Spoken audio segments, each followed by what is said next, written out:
acteur, réalisateur mais papa avant tout. Ce lundi 26 juin, Jean-Paul Rouve est à l'affiche de Petit Pays, diffusé sur France 3. L'acteur de 56 ans incarne Michel Chapa, le père du petit Gabriel. Et l'ancien membre de la troupe des Robins des Bois n'a certainement eu aucune difficulté pour rentrer dans la peau de ce personnage. Au quotidien, Jean-Paul Rouve endosse ce rôle auprès de son fils né en 2007 de son histoire d'amour passée avec Bénédicte Martin.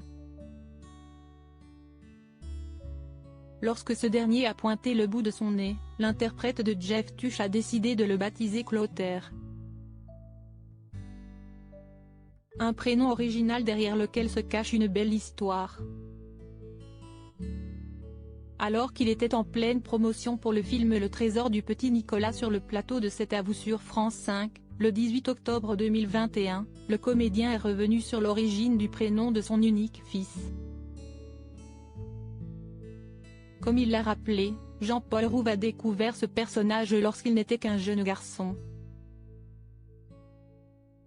J'étais dans une librairie à Dunkerque.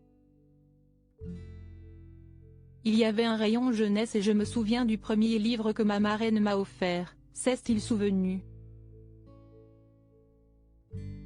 Dès lors, Anne-Elisabeth Lemoine a profité de cette anecdote pour revenir sur le nom du fils de son invité. Et vous avez appelé votre fils Clotaire, lui a-t-elle lancé avant de lui demander, Clotaire à cause du cancre, dans Le Petit Nicolas, note de la rédaction. Surpris que la présentatrice connaisse cette information, Jean-Paul Rouve a donné plus de détails sur ce choix de prénom. Si est-il vrai que ça fait partie de mon inconscient, mon univers, Goscinny, René Goscinny, auteur du Petit Nicolas, note de la rédaction. Énormément. J'ai beaucoup d'admiration pour lui, a-t-il conclu avec un tendre sourire. Jean-Paul Rouve, son fils passionné de dessin. Une chose est sûre, Clotaire a hérité de la fibre artistique de son père. Si Jean-Paul Rouve brille dans l'art de la comédie, l'adolescent s'illustre dans le dessin. À seulement 16 ans, le jeune homme a déjà un sacré coup de crayon et n'hésite pas à montrer toute l'étendue de ses talents sur les réseaux sociaux.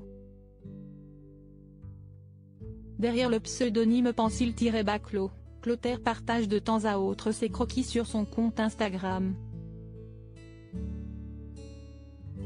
Les internautes peuvent ainsi découvrir ses dessins inspirés de l'univers manga, les bandes dessinées japonaises, note de la rédaction.